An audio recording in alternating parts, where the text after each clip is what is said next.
Pack cream को किस तरीके से सही इस्तेमाल किया जाता है, बहुत से लोगों को इसको सही तरीका इस्तेमाल उन्हें पता नहीं होता। इसके अलावा इसका क्या फ़ॉर्मूला है, इसको किस बीमारी के लिए इस्तेमाल किया जाता है, इसके अलावा इसके क्या साइड इफ़ेक्ट होते हैं, इसको किस तरह से लगाना चाहिए, इसकी क्या डोज़ होती है, सारी मालूमात इस वीडियो में डिस्कस करेंगे। अस्सलाम वालेकुम, मेरा नाम है डॉक्टर सना और अगर आप मेरे चैनल पर न्यू हैं तो चैनल को सब्सक्राइब कर दें, बेल आइकन का बटन प्रेस कर दें ताकि इस तरह की और इन्फॉर्मेटिव वीडियो आपको मिलती रहें।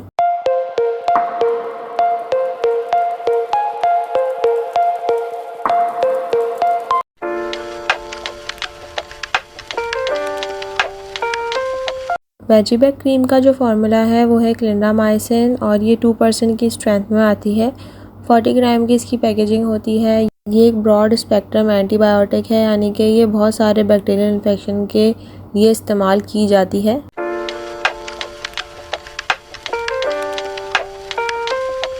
वेजिबैक क्रीम को इस्तेमाल किया जाता है बैक्टीरियल वेजिनोसिस में, यानी कि जो वेजाइना में बैक्टीरियल इन्फेक्शन होता है उसमें इस्तेमाल किया जाता है। वेजाइना में 2 तरह के इन्फेक्शन हो सकते हैं, या तो फंगल इन्फेक्शन होता है या बैक्टीरियल इन्फेक्शन होता है। ये जो क्रीम है वो सिर्फ बैक्टीरियल इन्फेक्शन के लिए होती है और आपको इन दोनों में फ़र्क पता होना चाहिए कि आपको फंगल इन्फेक्शन हुआ है या बैक्टीरियल इन्फेक्शन हुआ है, क्योंकि अगर आप गलत क्रीम का इस्तेमाल करेंगे तो उससे फ़र्क नहीं पड़ेगा। अगर आपको बैक्टीरियल इन्फेक्शन हुआ है तो आपने फिर एंटीबायोटिक क्रीम का इस्तेमाल करना होगा, और अगर आपको फंगल इन्फेक्शन हुआ है तो फिर एंटी फंगल क्रीम्स आती हैं वेजाइना के लिए, आपने फिर वो इस्तेमाल करनी होगी। ये जो क्रीम है वेजिबैक, ये सिर्फ बैक्टीरियल इन्फेक्शन के लिए इस्तेमाल की जाती है। अब आपको फ़र्क इस तरह से पता चलेगा कि मुझे बैक्टीरियल इन्फेक्शन हुआ है या फंगल इन्फेक्शन। बैक्टीरियल इन्फेक्शन की निशानी ये है कि आपके पेशाब में जलन होने लगती है। इसके अलावा वेजाइना में इचिंग होती है। सबसे ज़्यादा इम्पॉर्टेंट बात यह है कि आपकी जो डिस्चार्ज होता है उसमें से स्मेल आने लगती है और इसका जो डिस्चार्ज होता है वो पतला हो जाता है। और जो फंगल इन्फेक्शन होता है उसके अंदर फ़र्क ये होता है कि उसमें डिस्चार्ज आपका थिक हो जाएगा, गाढ़ा सा कॉटेज चीज़ जैसा, और उसमें इतनी स्मेल भी नहीं आती और इतनी इचिंग भी नहीं होती है। दूसरे एक और अलामत जो वेजाइना में इन्फेक्शन की होती है वो ये होती है कि इंटरकोर्स करते हुए आपको या तो पेन फ़ील होगा या आपको जलन फ़ील होगी, तो इसका मतलब आपको इन्फेक्शन होता है।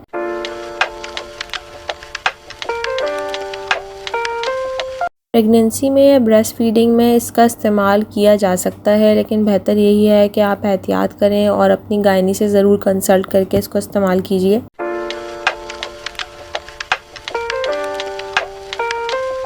वेजिबैक क्रीम के जो साइड इफ़ेक्ट हैं उसमें हाइपर सेंसिटिविटी रिएक्शन है, यानी आपकी स्किन पर रैशेस हो सकते हैं। इसके अलावा जीआई अपसेट है, पेट ख़राब रह सकता है या डायरिया की शिकायत हो सकती है।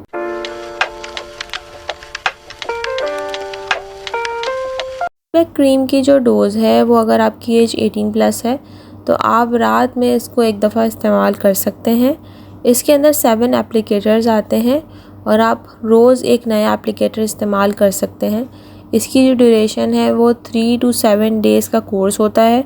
अब ये डिपेंड करता है कि आपके डॉक्टर्स कितनी ड्यूरेशन के लिए आपको इस्तेमाल करवाते हैं, 3 दिन के लिए या 7 दिन का कोर्स करवाते हैं। अब बात आती है कि आपने इस ट्यूब को इस्तेमाल किस तरीके से करना है। आपने इस ट्यूब का इस्तेमाल रात में करना है सोने से पहले।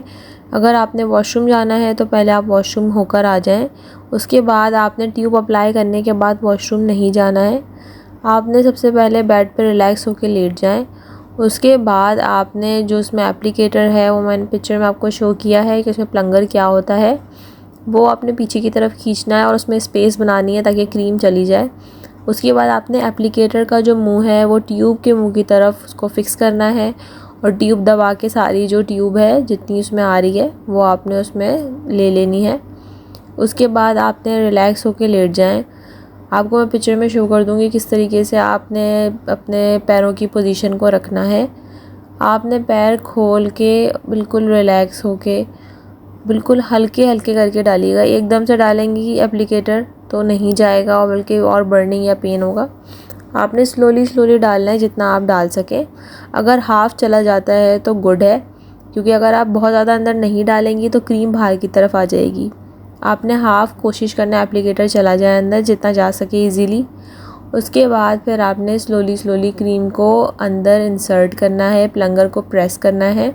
उसके बाद आपने 3 से 5 मिनट तक अपने पैर की पोजीशन उठा के अपनी चेस्ट की तरफ को रखनी है ताकि क्रीम अंदर की तरफ चली जाए। और फिर उसके बाद आपने रिलैक्स हो जाना है, पैर नीचे रख लें और फोल्डिंग पोजीशन में रखेंगे तो अच्छा है। बिल्कुल सीधा पैर नहीं करिएगा थोड़ी सी देर तक, आधा घंटा कोशिश करें या 25 मिनट तक पैर फोल्ड पोजीशन में ही रखिएगा, जिस तरह से मैंने आपको वीडियो में दिखाया इस तरह से।